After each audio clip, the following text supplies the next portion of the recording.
Welcome to the Awaken Heart Podcast. I'm your host, Nancy Walters. Get ready to create magic and miracles as you lean into your heart's desires. I believe not only does the heart want what it wants, but it knows. This show is a weekly deep dive into what it means to live from an awakened heart. I'll be sharing inspiring stories and real conversations with people just like you, who have turned the ordinary into the extraordinary.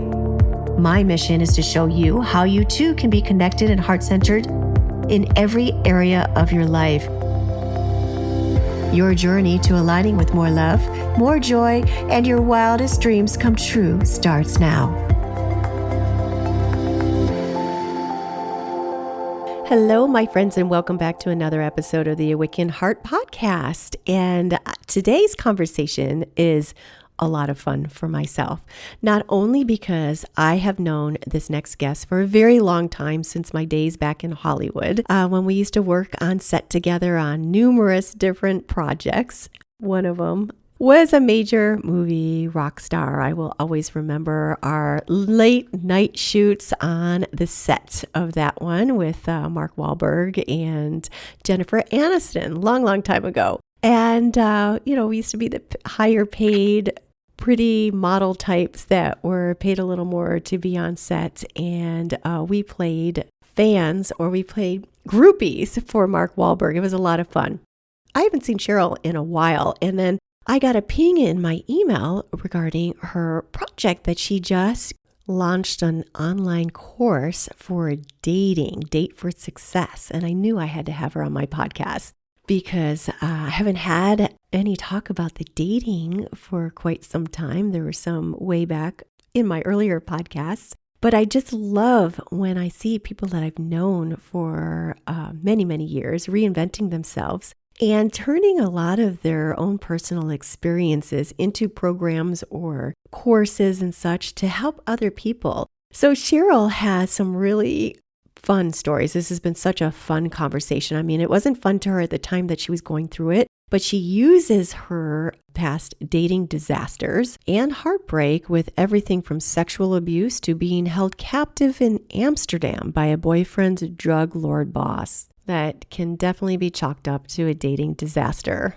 Cheryl knew it was time to make some big changes in the way she went about her dating life. With her new book, Dating for Disaster to Happily Ever After, she takes a humorous look at her dating past. And in her online course, Date for Success, this former model and actress who I got to know back in my days working on many sets back in the early 2000s. Cheryl now wants to inspire and motivate single women 35 and up not to give up their hope on finding their ideal man, and shares her hard-earned lessons that turned her dating life around in her 40s, enabling her to finally find her current husband of 13 years. So this is a great conversation. We have a lot of fun talking about how we knew each other back in Hollywood and some of our experiences. And we delve into a lot of things that women need to do and change within themselves in order to be ready to attract that person into their life, whether they are looking for a long-term relationship or looking to change their dating experiences, and recognizing when a red flag is waving and what qualities or green flags women should look for in a potential healthy long-term relationship. This and much more on today's conversation with Cheryl Brockie.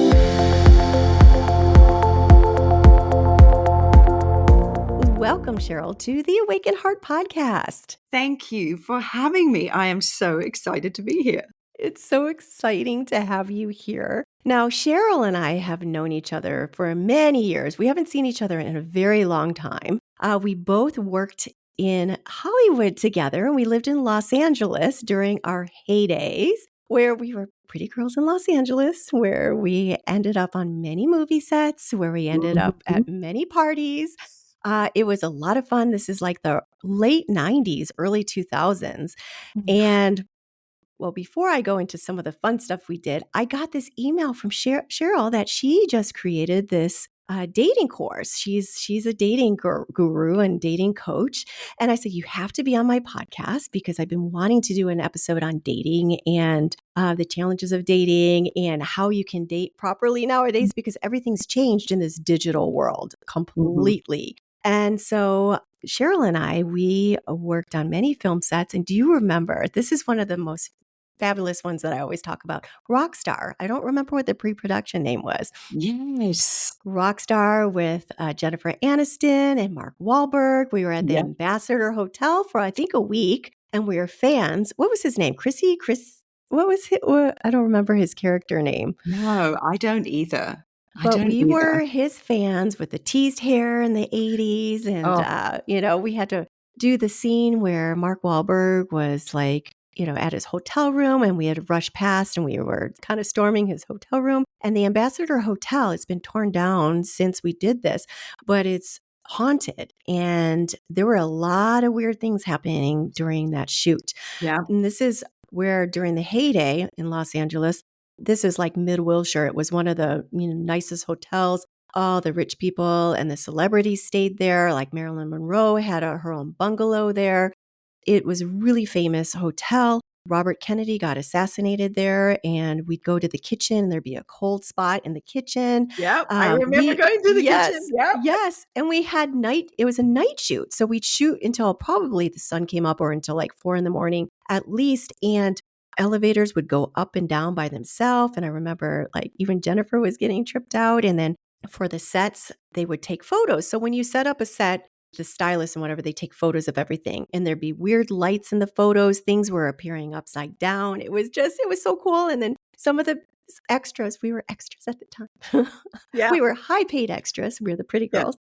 They got a Ouija board and they brought it into some of the hallways in between shots. And so they were on the Ouija board in these hallways and talking to some dead kid that got killed. Anyway, that was so much fun. That was so much fun. And you can see us in clips of the movie. Yeah. Yeah. So Yeah. that was No, one of the famous ones. it was really trippy. That whole going into the kitchen thing Yes. was and I've had a lot of experiences in my family. We've had Yes. haunted houses in our Mm-hmm. family, so it's I always had a strong perception of sort of other life, as it were. So when I went into that kitchen, it was like getting Mm-hmm. slammed with You something felt it. that was lurking Yes. still there. So Yes, and I do remember one of your ghost stories, and I used to tell it over and over. I don't remember which one it was. well, it Can might you have tell been one? with my aunt who lived in a 500-year-old That's it. house. That was the Mhm, one, and mhm. that was the most extreme one. Which I can tell you the story if you want, but Yes, I wanna hear it. okay. So she my aunt and my uncle lived in this old house. It was 500 years old. It was a mill house. So it used to have a mill part of it, the wheel, and it'd have the water running underneath the house. And it had a graveyard that was actually next to the house of all the people that had died in the house during the 500 years that it had been there. So anyone who lived there, they were buried in this graveyard. And as a child, I would visit them during the summer, and I would never go into the house. It was always like a strong sense of something wanted to communicate with me, and if I went in, it was going to do that. So I always stayed outside and I played outside, and I forgot all about it. And then years later, when I was 18, my aunt said to me, she goes, "I used to watch you when you were a kid and you used to visit us. And I always knew that you were sensing something." And she goes, "Let me tell you the story of the house." And so she had identified about four different individual spirits, or whatever you want to call them, and she felt that a couple were children, because they were very, very playful, and they would do very mischievous things around her house. They'd take her sewing machine. In those days, you had those old sewing machines with all the little bobbins, Mhm. and they would take all the bobbins out of the little box, and they'd just be erupted all over the sewing room. She'd pack everything away, she'd go out the room, she'd come back later, and everything would be in this state of disarray.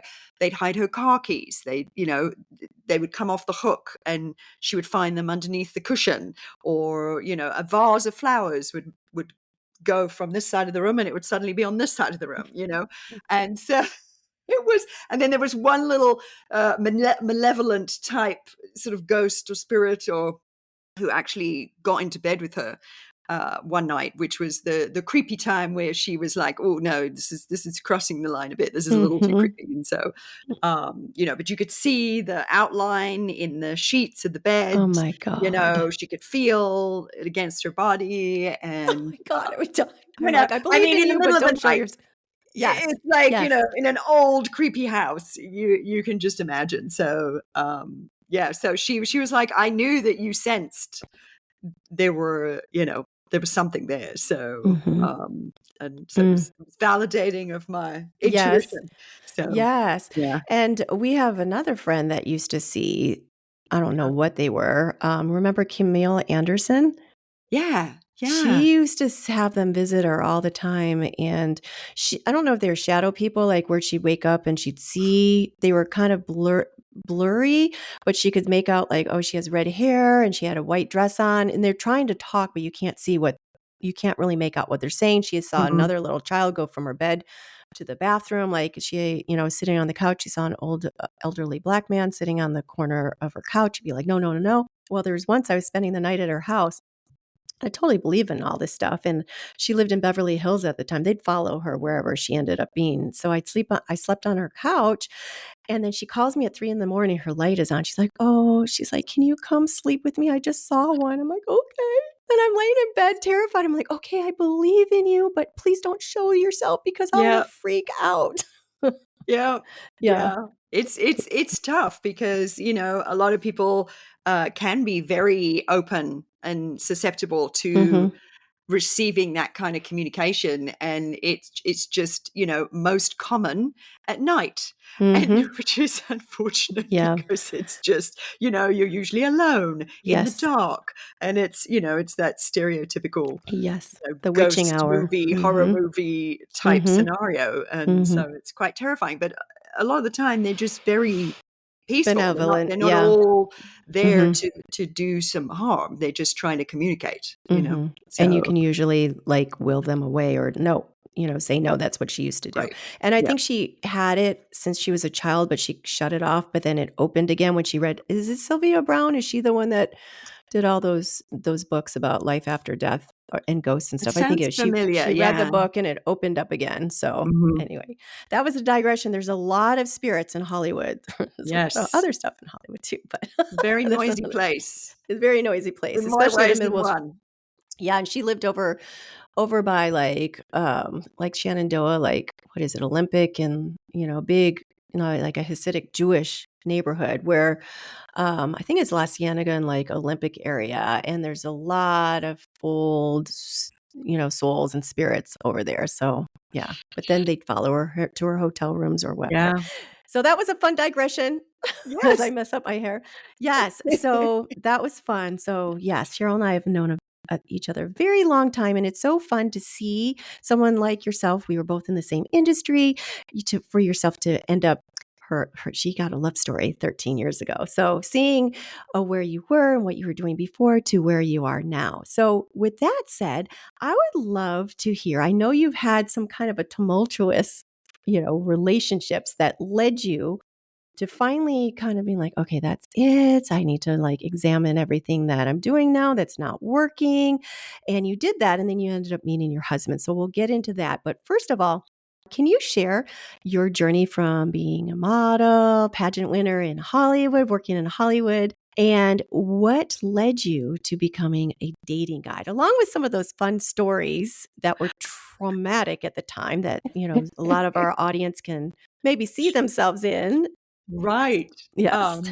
Well, I mean, I have a long history of Mhm.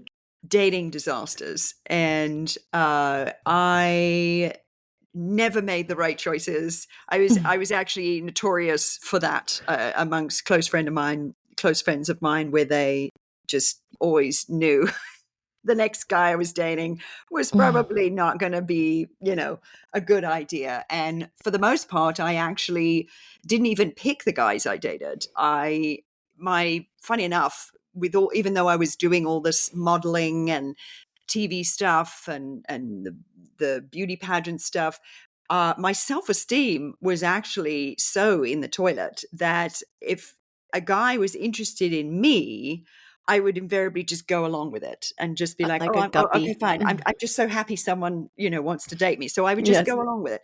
And I was not discerning at all. I never looked at any warning signs or anything. And so I would end up in just some disastrous situations of where, I mean, one of them which you're sort of somewhat familiar with, of where I I ended up with a guy who it ultimately resulted in me being held against my will for a month in Amsterdam with some drug lord guy who this chap I started dating. The only reason the relationship kind of went as it did, he pursued me hugely, and on our third date, I broke my back on a horse riding in a horse riding incident with him, and in the mountains in South Africa. And I was paralyzed for the first 24 hours, and Wow. they didn't know if I was going to be able to walk. They didn't know, there was a lot of unknowns. And he actually, when they determined that I wasn't going to be able to walk, there was extensive injuries, I would just need to basically lie on my back for months, healing. He decided to take care of me. And so this sucked me into this relationship of where this guy just took over my life, and I was flat on my back with a broken back, and so couldn't do anything about it. And then all sorts of interesting things started occurring where people would visit the house, and they were wanted criminals. Oh And gosh. he was he was telling me that he was working undercover. He used to be a cop. That was true. He used to be a cop in South Africa. And so him telling me that, well, I'm working undercover now, it sort of seemed plausible. And so these characters started showing up, and I still can't walk at this point in time. And so I'm getting more and more entrenched in this crazy world. And yes, and it ultimately led to a very disastrous trip to Amsterdam, of which I couldn't return for some time, and no one knew where I was. Uh, I could have disappeared off the face of the earth, and no one would have known what had happened to me. So it was actually, and that particular person, it was thanks to a Dutch housekeeper, a little tiny Dutch housekeeper, who protected me from this guy, because the guy was constantly trying to get me into bed Mm. while he was holding me captive. Mhm. And she would run traffic between us to keep, she would Wow. keep getting in the way to, she'd had a long relationship with him, and he listened to her a lot. And so she was actually my little guardian angel God, in thank that God. particular case. But anyway, so I had years of just crazy stories, and there was another guy, a wrestler, I ended up with, that I moved across the country to be I with, do remember him, right? and he ended up cleaning me out, putting me over $70,000 in debt, Mm. destroying my credits, falsifying checks out of my bank account, all sorts of stuff. And, and it was a total disaster, and I came back to LA with my tail thoroughly between my legs after that one. And so it was only in my early 40s that, uh, my fiance at the time had just broken up with me, and and it was weeks before the wedding, and I was sitting in my little one-bedroom apartment watching Sex in the City reruns and drinking a little bit too much wine. And I remember looking in the mirror going, how did I get here? How did I get here? it's like, I thought I was a fairly smart person. I was attractive. I was a diehard romantic. Um, and yet I just kept failing again and again and picking, the wrong men for me. And it was a quote happened to pass me by at that time. And it was the definition of insanity. I don't know if you've heard this, the one that says about, the definition of insanity being, if you do the same thing over and over and over, expecting a different result. And and that hit me because I realized that I had this expectation of this result, I wanted this wonderful relationship and a man and a marriage and all of that stuff, but I kept doing the same things, the same actions, the same behaviors, the same, and a lot of it was negative, and yet I was expecting this different outcome every time. And so that started my own personal journey, um, of deep diving into myself and what I was doing and taking responsibility for my choices and really looking at my own flaws and my own insecurities and things that I could actually turn around and change so that it could lead to a different outcome. And so after successfully accomplishing that with my, husband now 13 years, um, I had been giving advice to girls for the last several years. They would come to me and go, "Oh, what do I do about this?" And and so I would tell them things from my own story, and they were like, "Oh, I didn't even think of that," and "Oh, that's a good idea," and so I'd sort of done it quite often, and it just sort of naturally progressed into, one day somebody said, why don't you do this? Why don't you, build a course to help women? Why don't you give seminars to women to help them on a broader scale? And Mhm. so that's kind of what sort of happened, this year, where I've gone into that field now. So, which was Mhm. very surprising to me. Mhm. And you launched a digital course for dating That's for right. success, and you have a book coming out that I love the title of it. You said it's in about 2 months, Dating Disaster to Happily Ever After, Yes. where she takes a humorous look at her dating past. So, I mean, we've all have our dating pasts, which if you like, especially nowadays, you hear people like they should write their own books about this and like compile it together. But yeah, like, yeah, something else. So it's always about pulling back because I had the same thing myself. I kept attracting unavailable men. I'm still single, but unavailable men. And the last breakup was so, got love bombed and like he took off after 6 months. So it causes you to really examine, okay, what did my pickers off?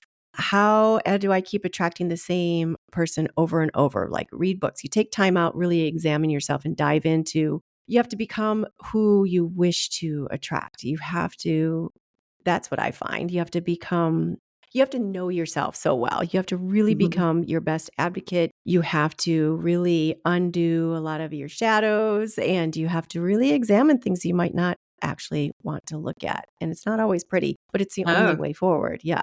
Or are you Yeah, going to keep no, repeating the same absolutely. I mean, thing? my journey was certainly not pretty, and it is so true about what you say with, really looking at what you want in a relationship, because a lot of women I've spoken to, I ask them the question, so do you know what you want in a relationship? And a guy, yeah, yeah, yeah. I know what I want, and they rattle off Physical? a few things, Mhm. some attributes, some very Mhm. common ones that come up. And and I'm like, that's great.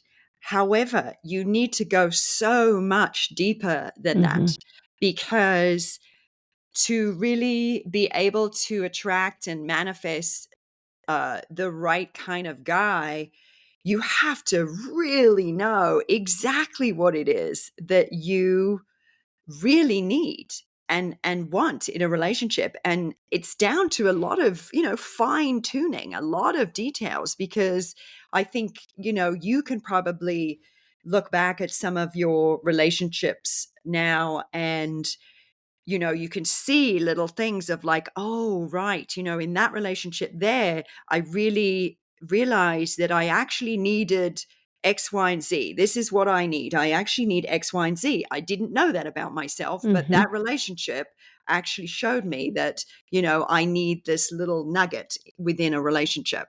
And it's, you have to actually really take the time to not just come up with like, oh, well, I want him to be tall and he has to be fit and he has to have a job and I want him to like music and travel and he's got to want kids.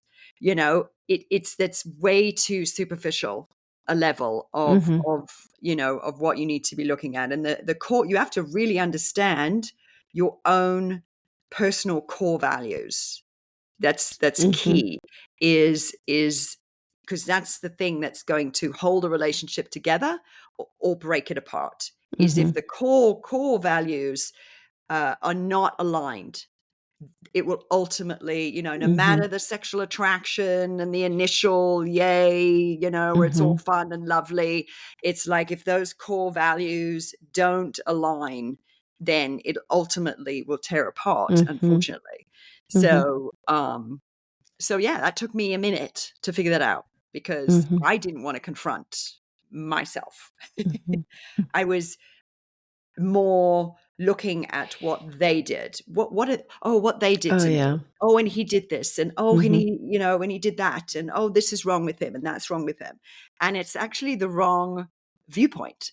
Mm-hmm. It's actually looking at, well, no, hang on a second. Like even for instance, with the wrestler guy, for instance, uh, I knew um, my intuition, my gut was telling me very early on, you need to get out of this. This is, there's this, red flags, red flags. I was a little more, I'd gotten a little more clued in by that time. So I was aware of some red flags and I didn't listen. Mm-hmm. That's I the first was on indicator. I was Mm-hmm. on the rebound from someone else, and I was getting all this attention, and it felt nice. And it's like, oh, it's fine. I can sort that out. I can fix that. And oh, it's not a big deal. It's not a big deal. But some of these things were hitting on my core values, Mm-hmm. like they, and that was in the first 2 months of dating this guy, and where I should have cut the cord and gone, and I didn't. And I ended up moving across country and, of course, ended up getting into all sorts of dramas. And, Mm-hmm. a year and a half later, I'm totally broke. My credit's Oh ruined. my I've, God. got a trashed vehicle. I'm getting slandered in the newspapers because he actually, started slandering me. So that was fun. Good You know, times. Well, what are some of the most valuable lessons you learned from your own dating disasters? And how do you share these with your client? I mean, you're so great to work with because you're so, you have humor in all your past mistakes and your experiences. So, how do you share this with your clients to uplevel their own dating life?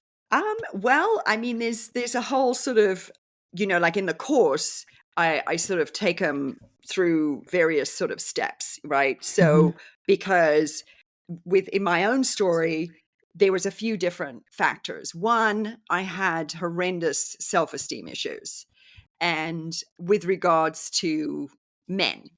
And so I'd had a lot of abuse early on. I'd had a lot of the times going against my own personal integrity when I was going out with guys. I'd jump into bed super quick when I didn't want to, but I did it anyway. And and things like that, they slowly knock down Hmm. your own feelings of self-worth.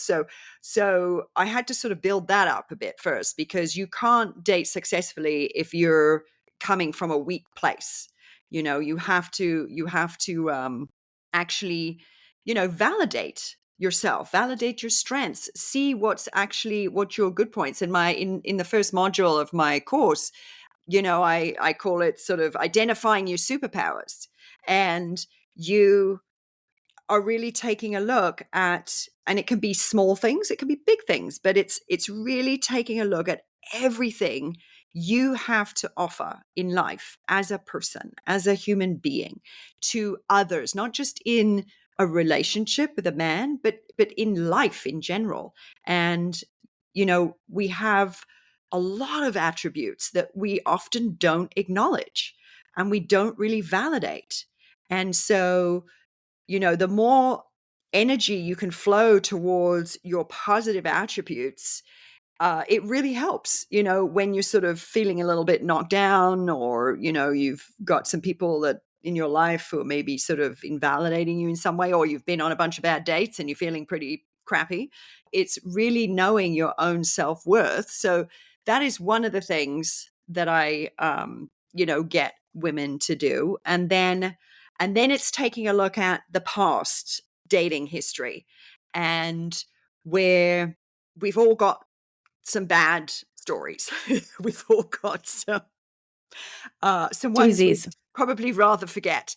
But if one actually takes a look and really kind of looks back to the way that played out, like right in the beginning, when you met this person, were you meeting this person and you were drunk and he was super cute and you just kind of like fell into this thing, and then you sort of, and you went off on a dating thing for several months, and it just went from bad to worse. Looking at the very start of it, and taking responsibility for those initial decisions you made is very therapeutic. And it puts you in a more causative position. It puts you more in control, instead of like, oh, I am the effect of that really bad dating experience, and oh God, it all happened to me and it was all really bad. How did you show up for it?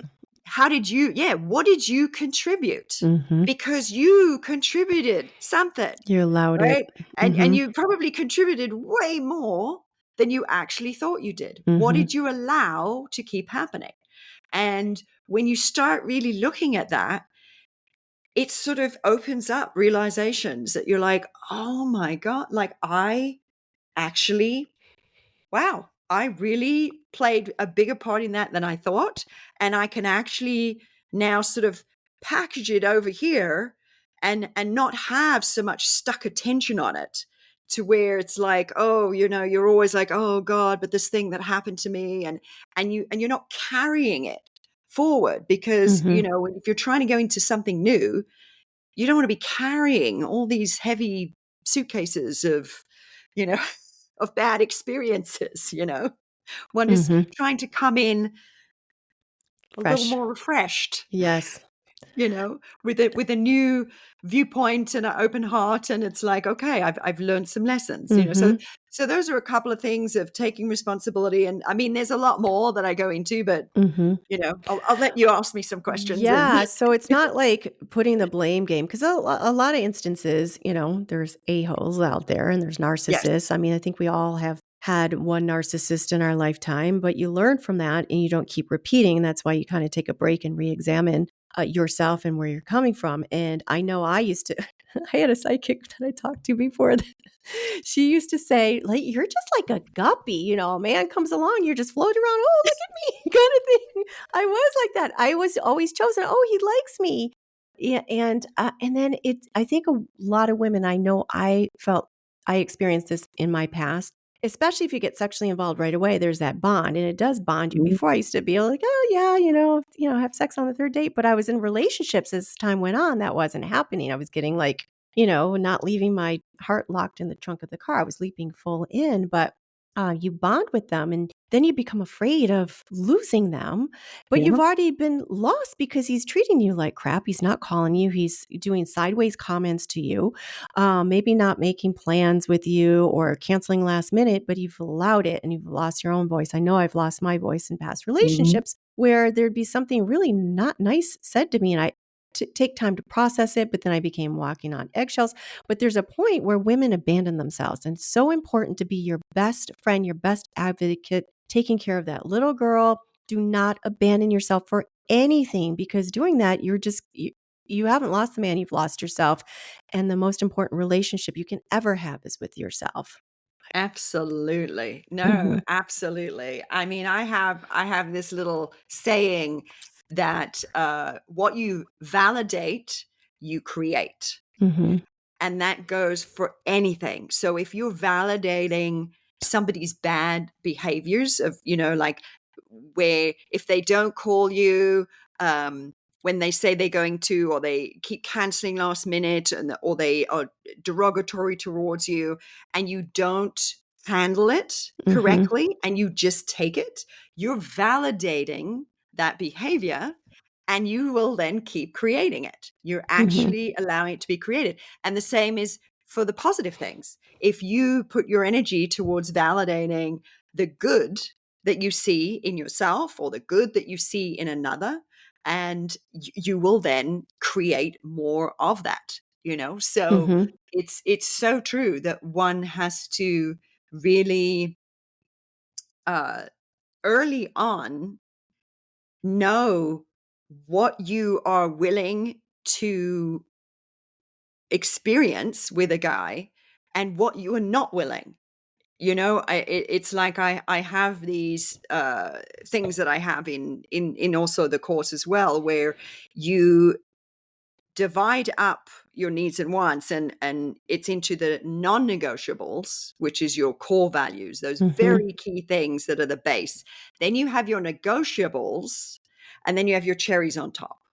And in Mhm. the negotiables, that's also a really important area, because you have to work out for yourself before you get into a relationship what you are willing to negotiate on and compromise on, and to what degree. Right? Because it's like, well, I want him to be like this, so I want this, we do this. But I'm willing to negotiate, I'm willing to compromise, but how far are you Mhm. willing to compromise? And so, because that's what gets into a woman losing herself, where she Mhm. compromises and Too compromises and much. compromises, and Yep. she goes way beyond what she was Mhm. willing.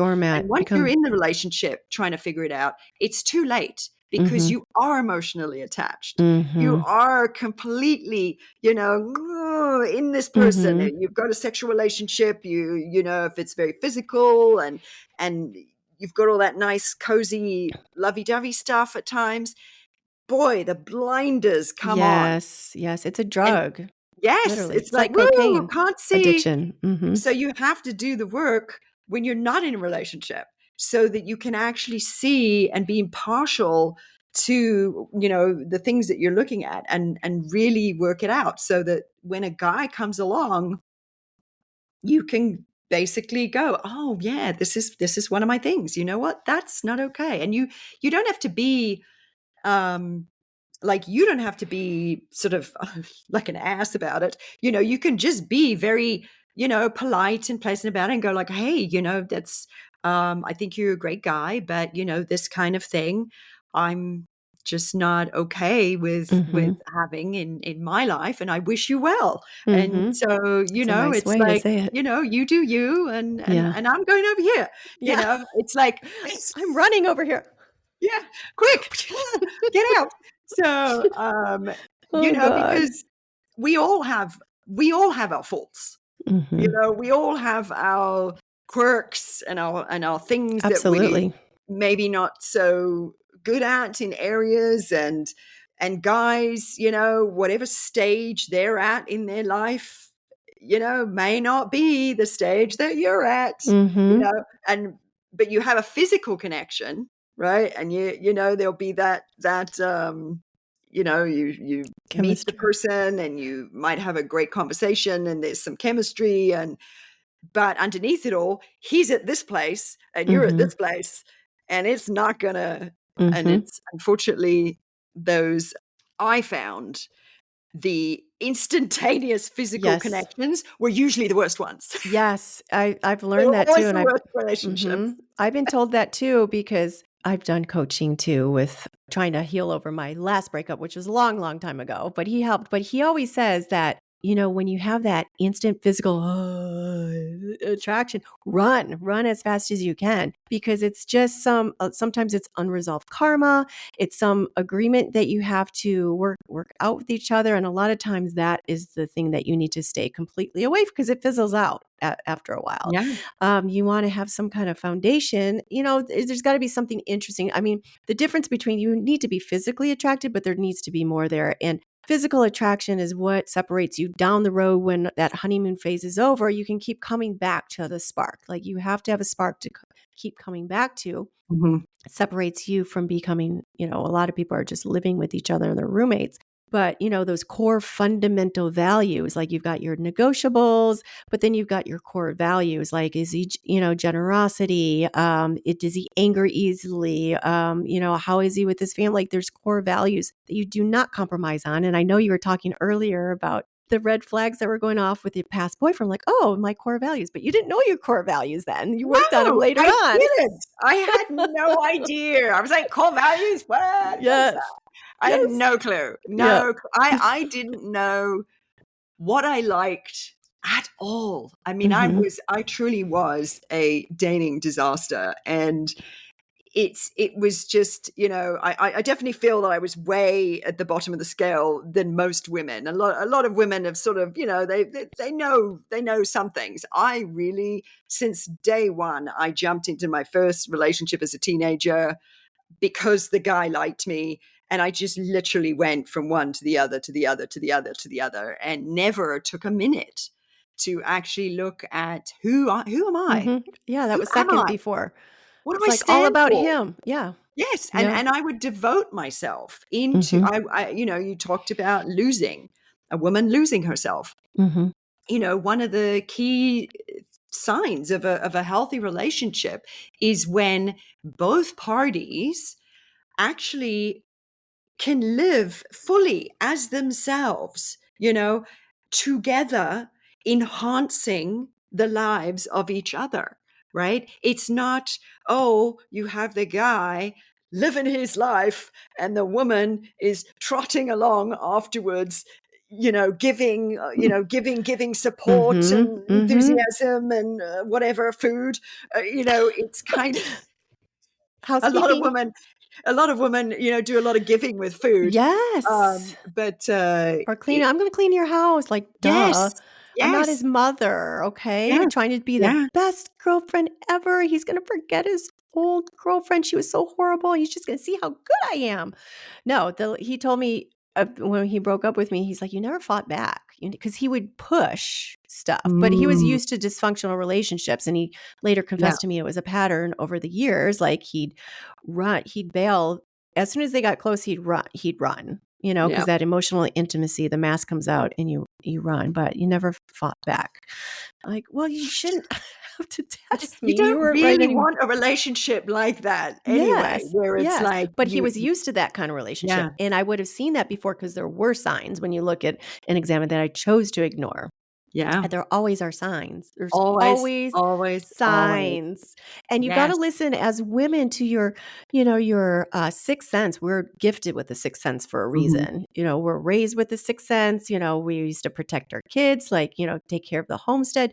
We don't listen to that. We talk it away. Yeah. Oh, no, well, no, he's good. Like, and I've been told too, like, when you first start dating someone, you should, when you first start dating them, bring them around your friends. If they don't like him, you date them. You keep, or what is it? If you don't like them, but they like him, you got to give him another shot. You got to date him. And if you really like him, or one of those, you really like him and they don't like him, you got to break up with them because the friends can see things that you can't.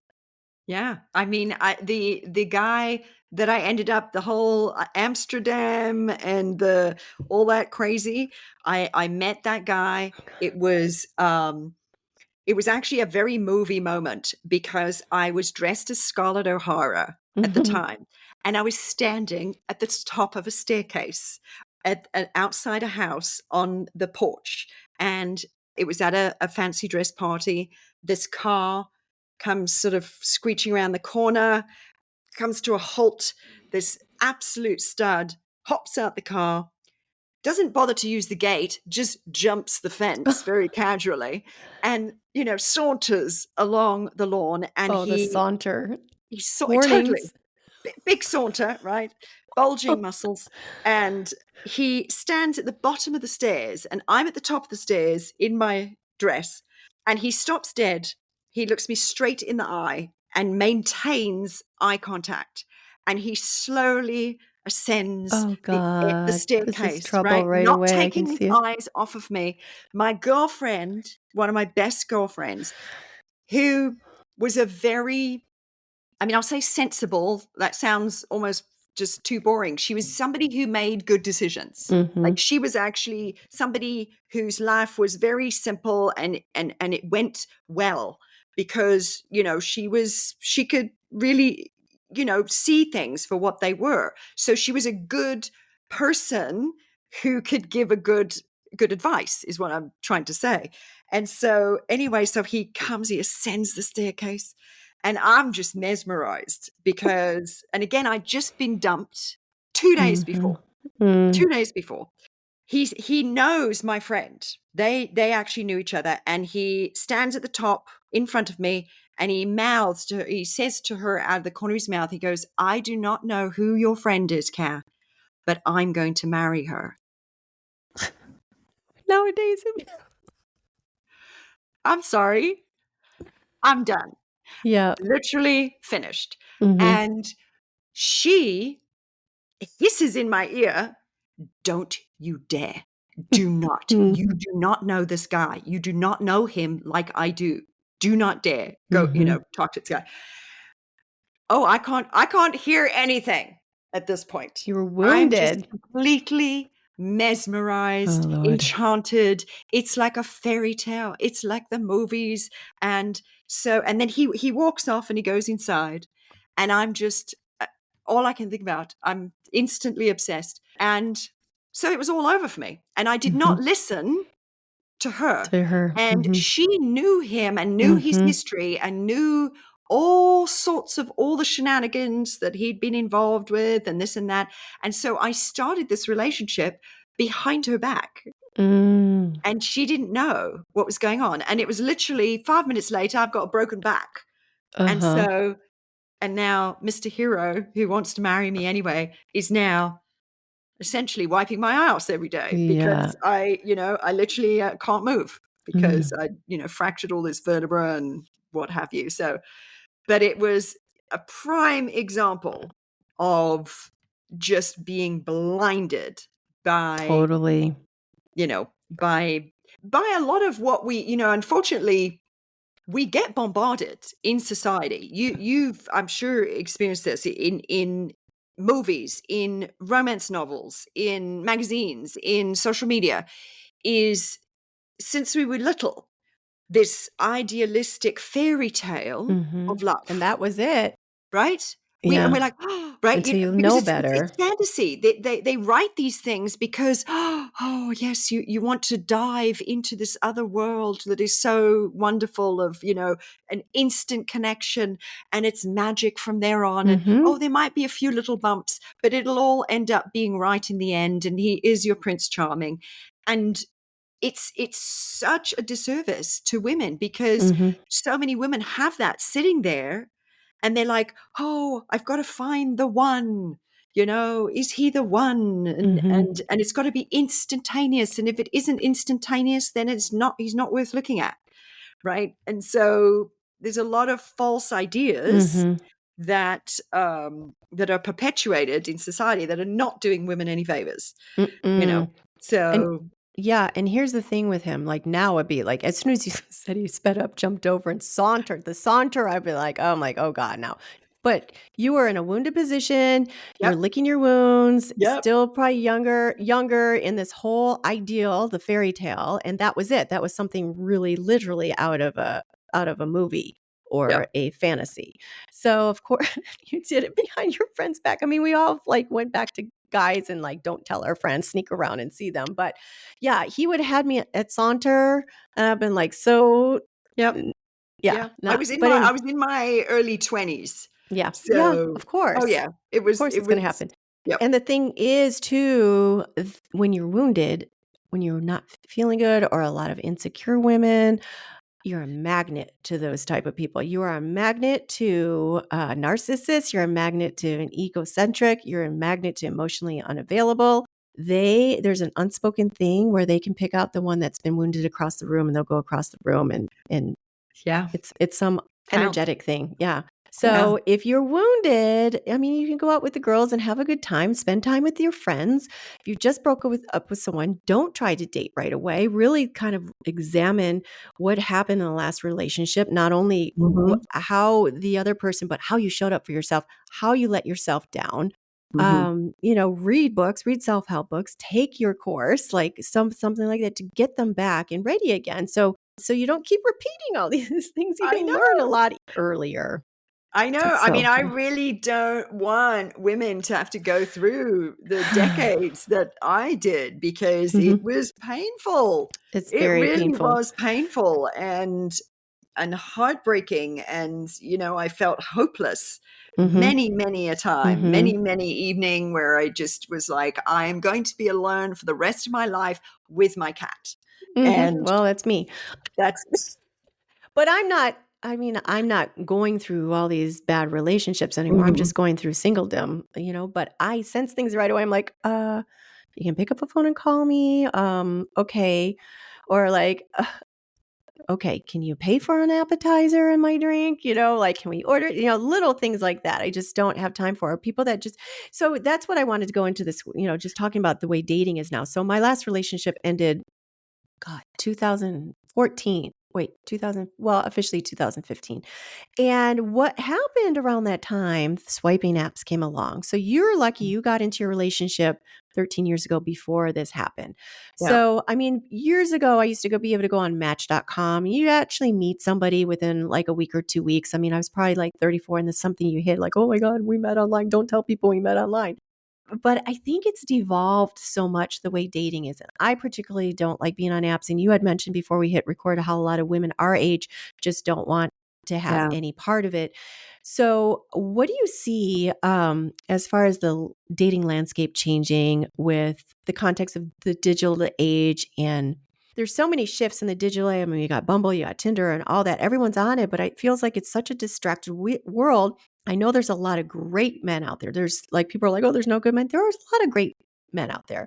I just feel there's not going to be a lot of in between men. There's not going to be a lot of these great dating experiences before you actually meet somebody, especially at our age, a woman who knows who they are, know what their core values are, that's taking your course and it really has a good solid sense of themselves and what they want in a partner. I don't think there's going to be a lot of those fun dates in between because they're going to eliminate people so quick before Yeah. it even gets there. So what do you see right now with the women, especially the women that are over 35, 40s, into their 50s, with this whole digital age? Where do you see them going to find their partner, or what do you think about the dating age that you've heard from your clients, because you never had to experience it? Lucky you. Yeah. I I mean, I am so glad I Oh, do it's not have to deal with uh, it. uh, uh, uh. I really am.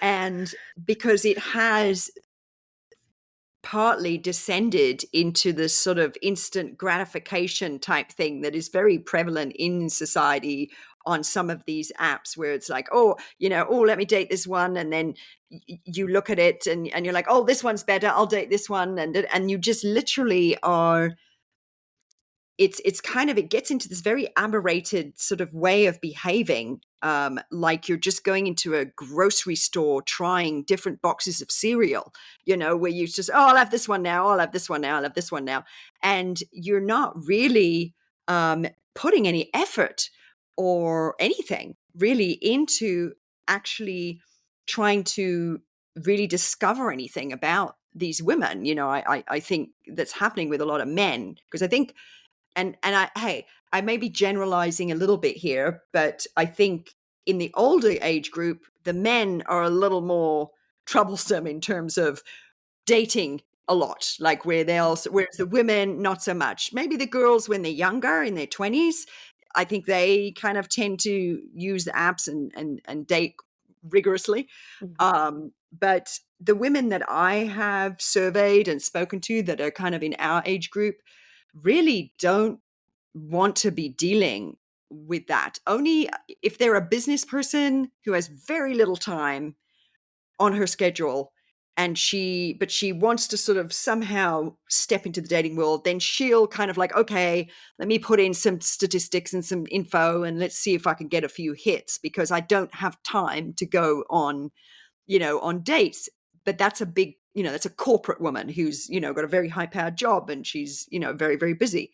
But just, a regular woman, the ones I've spoken to, would really like to do it more the old fashioned way. And so there's in my course, and I also have a free download as well, is where I actually put together 100 different places where you can meet Mhm. men, because women will often tend to stay within their little circle, their little pocket, and they have their friends that they go out with, they have their regular haunts that they go to, and they just do that. And it's just that. And unfortunately, if you don't want to venture into the dating app world, and you are older, you're going to have to get a little creative. Mhm. And what's good about that is that you're creating on your own life at the same time. It's, look at things of like, well, I'm interested in this subject. Oh, there's some really good seminars coming up about that. I should just go to them. Or I've always wanted to hike uh, in this place, and maybe I should join a hiking club. And we Mhm. go on hikes once a month to some place, right? So you're actually creating on your life as well to bring yourself joy, but you're putting yourself into different places that you don't normally go to, and they're areas that you have interest in where you can meet like-minded individuals. Mhm. If you're super interested in, oh gosh, I don't know, technology or something, and you're a big techie, go to every freaking techie thing you Yeah. can find, right? And absorb the thing for what it is and enjoy the thing for what it is. But you're also placing yourself in areas where you're going to have men who are techies, that Mhm. you could have something that you really have in common and you really enjoy talking about and experiencing or learning new things in, right? You really do have to put a little more create into Mhm. it. And to and people talk about, oh, it's putting yourself out there. But I don't like to look at it as putting yourself out there. I'm like, no, you're actually creating on your own life and making it more interesting while you're getting Mhm. in front of other potential men, Mhm. so And on an partners. energetic level as well, you're creating a life so juicy and vibrant. It's lighting you up on every level. Like you're loving your life, you're doing things that you love to do, and it's a life that a man will. You're inviting a man to step into because your life, Mhm. you're already whole, you're already fulfilled, and you want to, attract the other whole. It's not two halves. It's such a misnomer. Oh, my other half. Like it's such another like fantasy romantic like saying, Yeah. but you're attracting him into your life. But Yeah. yeah, it is Yeah. getting out there and doing things, doing I more spent too things. too long looking to a man to fulfill me, to give me Mhm. joy. And they can't. Nobody can do that. No, Nobody it's can do that. unfair. It's actually really, Mm-mm. really unfair to expect this guy who's living his life and he's got his goals and his dreams and things he's trying to achieve and do in his life, to actually go have the responsibility of like, I have to now make your life this perfect thing that you're Mhm. dreaming of. No, that's Mhm. your No. Mhm. responsibility. You need to go and create your life that you want. And then, as you say, like the energy that you put out when you're doing that, and then the energy that you bring to a potential partner is way more attractive, Mhm. you know? And so, Absolutely. together you become this, this sort of this very powerfully energetic couple, because you're both bringing, Mhm. interesting things and, some excitement and what have you to the partnership together, Mhm. equally.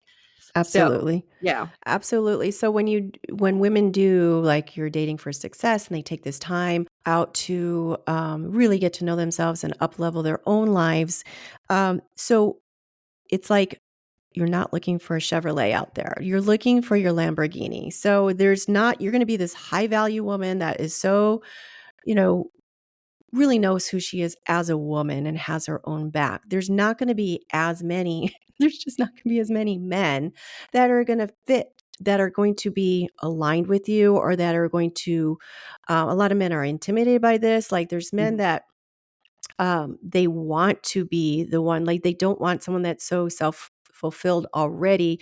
They need to feel some own insecurity on their end to, like, oh well, I want you to be reliant on me for all your joy and happiness, but nobody can do that at all. Yeah. So but And yeah, I think of women, mhm. I think guys do, because you can be a strong individual as a woman, independent, living your life. But I think it's important to make sure that with men, you allow the men to be men. Yes, And absolutely. you Femininity, yes, polarity. you remember that you are a Mhm. woman Yes. too, and that Yes. it's not like, "Oh, I don't need you." Yes. Well, then where's that gonna get you? Then No, fine, absolutely. then live alone with your cat. It's I like, am. a man has a lot of great things that he can bring to Absolutely. a partnership, and allow him to bring his man stuff and Mhm. his Let men be manliness, men. and you be the woman and Mhm. be it fabulously. Mhm. Just like there's nothing wrong with letting a man just be, do simple things of, the old fashioned stuff of just, opening the car doors and Yes, taking out the treating you with garbage. grace, Mhm. and Mhm. and just, it's like it's a beautiful, lovely thing. And you can Mhm. still be strong and independent, Absolutely. but you can be very powerful in your femininity Mhm. as well. And Eh, and I think it's important for women to remember that, because it has gone a little bit yes. off in society, where with the whole women's rights Yeah. and It's set us women back in a lot of empowerment, ways. Mhm. it's It's gotten a little over the top, yeah. where yes, the men are feeling like, Yes. well, okay, well, what should I do Yes, then? the I toxic don't men, even know they're anymore. saying toxic masculinity. So here's the thing. Men our age that are dating the younger, they want to do everything. Oh, don't open my door. I can do that myself. Oh, we can Right. split everything and men doesn't have to pay. I'm the old fashioned world. Like, I'm a woman and I can soften. Like women need to, a lot of us are independent. We take care of our own lives, but then we need to soften and allow a man to be a man. There's that masculine, there's that beautiful polarity. There's things that we can't do that men can do. And there's things us as women can do that our men can't do. So Yeah. it's allowing a man to allow him to do things for you, because then he feels like the hero and he's doing. It's the guys that are like insecure, that they're insecure. They're doing things just because they want you dependent on him, for everything in their lives. But yeah, that beautiful, like, oh man, I love a Yeah, masculine who's it's the give and take, and it's yes. like, it's like a little piece of music that sort of just is playing the right notes Mhm. when you get it right. And there were a lot of things that I had to learn with my husband, because I when I was first sort of, going through all this personal journey of mine, for a bit, I kind of went very much the other way, and I'm like, "Okay, I'm gonna just be so strong and so, Mhm. and I don't need anyone," and like we were talking about, I kinda went over here, Mhm. and You had to break down and the and walls. I had to figure out, "Wait a minute, okay, now how do I get in the middle somewhere?" Mhm. Right? Where I have my strength, I have my self-worth, I have my integrity, but I'm not blasting someone with it, Mhm. and sort of forcing it in such a way where it's detrimental. Like it's not really you're not gonna be able to have a successful relationship. Um so yes, it's definitely a give and take. And sometimes you have to, because no relationship is perfect. You will never have a Mm-mm. perfect relationship. You will never find a perfect man. Mm-mm. Doesn't You exist. are not a What is perfect it? woman, right? So you want to find somebody that it has the best chance of success, where there is so many things aligned that together you have the ability to grow and work it together and nurture it and improve it as you go. Mm-hmm. And, my husband and I have definitely, we've both worked on ourselves individually and we've worked on our relationship so that it gets better and better. A lot of relationships go like this over the years, Mm-hmm. right? But we actually are both committed to, like, okay, how can we, there's this little thing, we have this new little thing. Let's see, how can we sort of, we talk about that, we figure out ways that it will work for both of us to actually make it so it's not a thing, Mm-hmm. and it's a constant, um There's growth and evolution. You're evolving together. yeah, and Mm-hmm. so you want to find somebody who's willing and Mm-hmm. open to that and Mm-hmm. understands that, that you're going to keep growing. Yes. You're gonna And we you're gonna grow have together. changes, yeah, and Mm-hmm. you're gonna want to suddenly do different things, different career paths, and Mm-hmm. somebody wants to go back to Yeah. Will school and they be study something, supported? Mm-hmm. and so you've got to be open to kind of this, this change factor, Mm-hmm. and being able to sort of grow with the relationship Mm-hmm. as it moves into the future. Mm-hmm. So yeah. Absolutely, 100%. Okay, Cheryl, just a couple more questions before we go. Yeah. This has been a wonderful conversation around dating and past experiences. I'm sure my audience is going to get a lot out of this because they can see a lot of themselves in the two of us, in yourself. And I love all these dating tips. Okay, Cheryl. So we've talked about a lot of the red flags that you see when you are dating or even before you get into that first date or into your dating relationship. So, what are some of the green flags? What is a go to you? Well, one of the most important things is communication, is his communication level, his style of communication. And that goes to whether it be verbal communication or digital, right? Because how does this person communicate? His speed of communication. We've Yes. all experienced sending text messages, phoning, It's and getting awful. no response. Yes. Yeah, they have their phone on them all the time. Yes, They have yes, 24 and hours in a day to talk to you, and they're texting you at 11 yes, o'clock at night. No. yep, and when a person doesn't take a second out of their day to respond to you, this person's interest level is not high enough. Hmm. It isn't there. He's not interested enough in you as a person. His only interest would be in one, yes, if he can call you 11 o'clock at night for a little bit of fun times, Hmm. or if he's got nothing better to do and you're like, oh, okay, I'll text Nancy, and it's so that's one area of communication, is how does he communicate I'll say it again. How does he communicate digitally? Right? What is his response time? Hmm. And people get into all these sorts of games of like, oh, well, you shouldn't respond, within this amount of time No, because don't then play that games. shows you're too, oh, it's rubbish. Like, do Mm-mm. you seriously want to be playing those games? So, and then also when you are having a conversation with this person, when you ask questions, people have a sort of a speed of answering, right? We've been talking and asking questions and stuff, and it's going back and forth, right? Pretty easily. Now you Hmm. could ask a guy questions and he could either sort of divert off onto some other completely different subject and not answer the question, or he takes like a whole minute to even answer the question, right? And it's going through some whole mental machinery before he sort of comes up with an answer. When you have somebody who's a very different speed of communication level, you'll find it very frustrating to be with that person. Like, Hmm. you'll find yourself constantly kind of like, okay, I'm trying to get an answer from this person and it's not coming. And what are you thinking? Like there's so much thinking going on. Like what's happening? Just communicate back and forth, right? So, and that happens if you're a slower person, you kind of would want to be with a slower person because that's what you jive with. But if you're a person who's, Yeah. Drive you like crazy. this, Like, just say something. you kind of want a person to bounce back and forth with in an easy way. And so, there's all sorts of different like little pieces of communication that Mm-hmm. even somebody who doesn't acknowledge. You can have relationships with someone. I don't know if you've experienced this. I definitely have.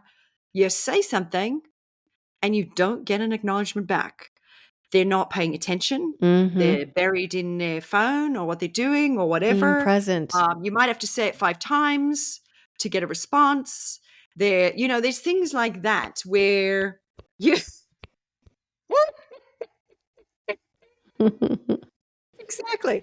So, you want to know a bit about your own communication style and then try to have someone who's fairly similar Mm-hmm. because communication is the only way you're going to get through life in a Yes. relationship.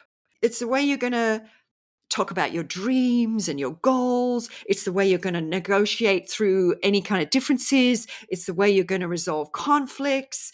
It's the way you're going to love each other. It's like, you have to really align Mm-hmm. those communication skills. So that's one important sort of green flag to look out Yes. for. Yes. And And it's a huge green yeah, flag. and I mean, another one is also how he looks after his stuff. Mm-hmm. Like, if he doesn't treat his he doesn't treat his car, his apartment, his clothes, his whatever. If he doesn't take care of those things, then there's a low responsibility Mm-hmm. level.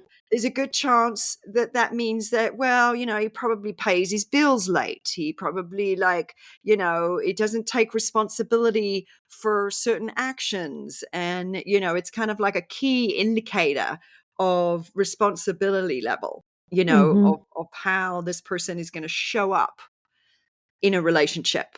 Is he going to be someone that will help you take care of business?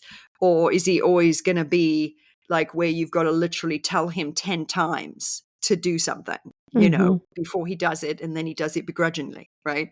Mm-hmm. So those are some things that you can look out for. I have many more, but that's Well, just a one I couple. want to add to that, especially in the very beginning, and I've experienced this so many times and I just don't have time for it. So, we've got text warriors. We've got people that just, men that you talk to, they just text you, ask you out via text, no phone conversations. Definitely not making plans and, hey, what do you want to do? What do you want to do? I want a man that comes to me like, hey, what are you doing Thursday? I would like to take you here, and makes the dates, makes the reservations and all that. But a lot of men will not call you.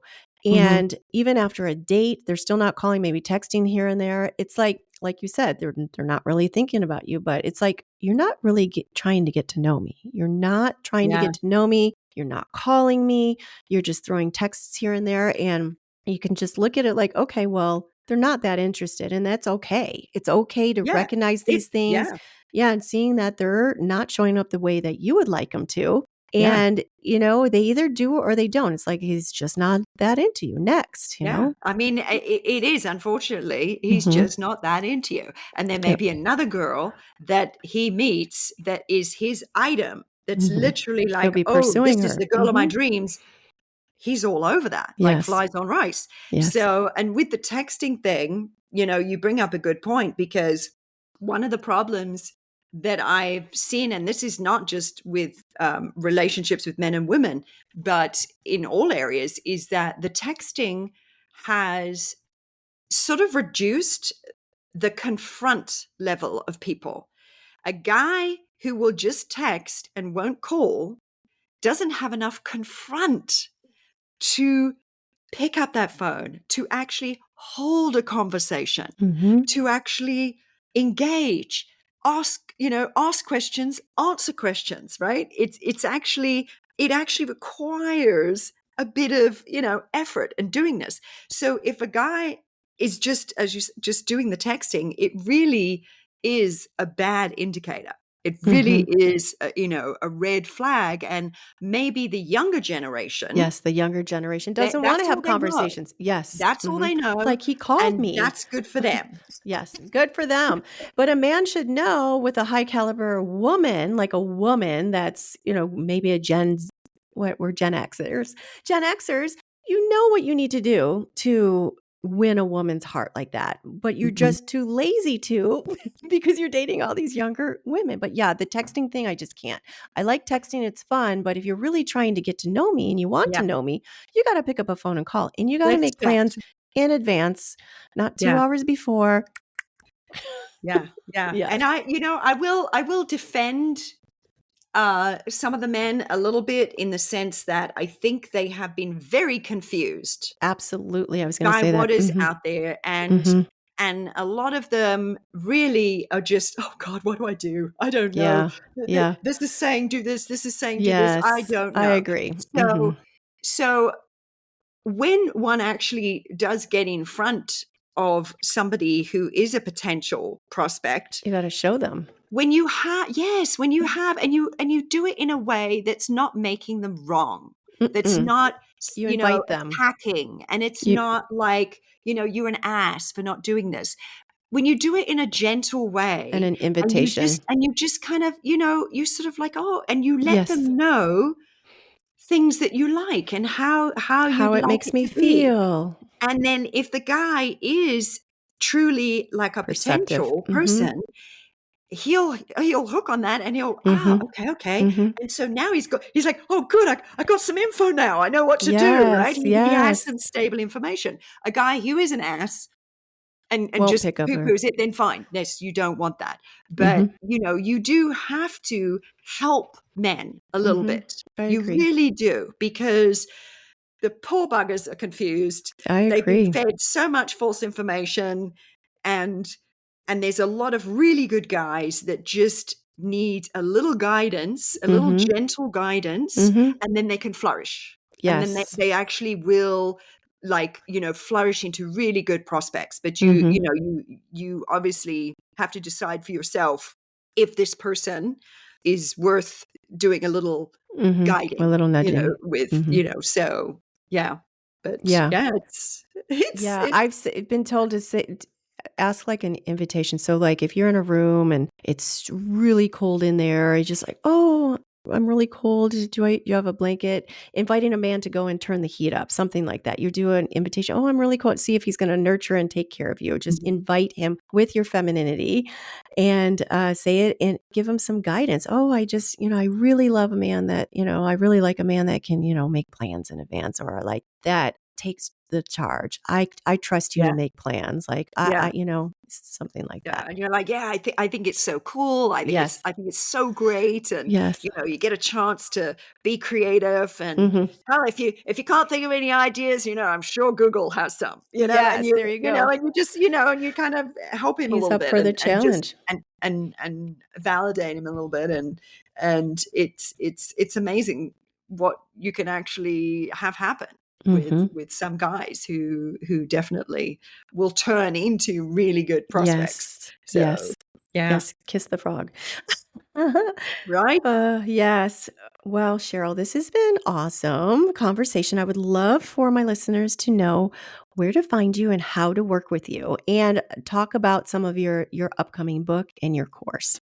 Yeah, well, you can, if you're interested in the course, you can go to getdatingsuccess.com, and that will give you a whole bunch of information about the course itself, and also how to reach me. And then, also, if you are interested in, I have this great guide, the essential guide to healthy relationships, which is free.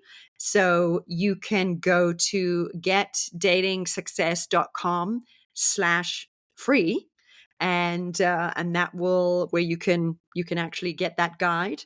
And then, my book, which from dating disaster to happily ever after, truly is that. And, it goes into all of my disastrous stories. And in a humorous way, there are some things that are a little more tragic, but it's, because there were some bad experiences, things, involving sexual abuse and stuff like that. And so it's, but for the most part, it is a humorous look at the dating life of me. And I really just wanted to show women that no matter where you've come from, no matter what your past journey was, that there is hope. You can find your happy ending. Mm-hmm. And it is truly possible. I believe it's possible for everyone. And so I just hope that my book will entertain and you'll have a good giggle, and but also you'll be inspired to know that okay, I should just keep going. If you keep persisting on a given course, you'll get there eventually. Mm-hmm. So, and I truly am an example of that. And so the book will be coming out a little bit later in a couple of months. It's going through final edits now. And so if you follow me on Instagram, which is Cheryl K. Brockie, then you can, stay up to date with, what's happening with the book, and also get some dating tips and Mm-hmm. advice on there. So you can also, direct message me on Instagram as well. And you can get on my email list, and so we can stay in touch. Yes. So, yeah.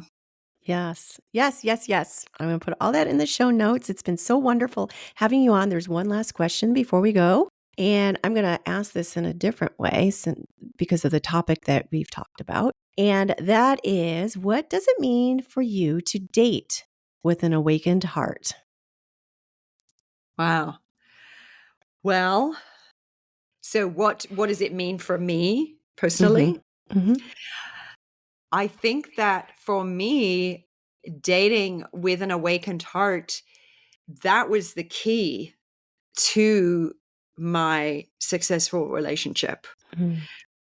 I was buried under a sea of of all Shit. sorts of things, and I needed to do the work to awaken my Mm-hmm. true self, to awaken my heart, so that I could actually be ready to have the kind of relationship that I dreamed of. And I actually had the ability to have it. Mm-hmm. Without that, I would never have been able to have the relationship that I have today. So, yeah. Mm-hmm. And you said a key point to make yourself ready for that partnership that entered your life once you were ready. And of course, it's a beautiful relationship that's lasted 13 years now. So you have your happily ever after. I think Yeah. that's a wonderful thing. You have to awaken your own heart. Do. Well, Cheryl, this has been so fun, such It a was so wonderful fun. conversation. I know I And could go on for hours. I know we could go on. We went, I'm glad I you think didn't we've have a gone heart. over, but Yeah, I'm glad we didn't have a heart out. So we got to converse a lot yes. longer. But yeah, we could go on and on. There's so many different questions that I haven't even gotten to. But thank you, Cheryl. Another So time. yes, another time, part 2 when the Yes. book comes Yes. out. Yes. All right, Cheryl, it's been Exactly. wonderful. Thank you so much for coming on the Awaken Heart podcast. Thank you so much for having me. It Uh, was an absolute joy. Thank you. Have a great rest of your day. Yes. Bye. Bye. Thank you for listening to this week's episode of the Awaken Heart podcast. If you've enjoyed what you've heard today, share it with a friend. And if you haven't already, head on over to your favorite podcast app to subscribe, rate, and review. If you have any comments, questions, or feedback, you can reach me at theawakenheartpodcast.com.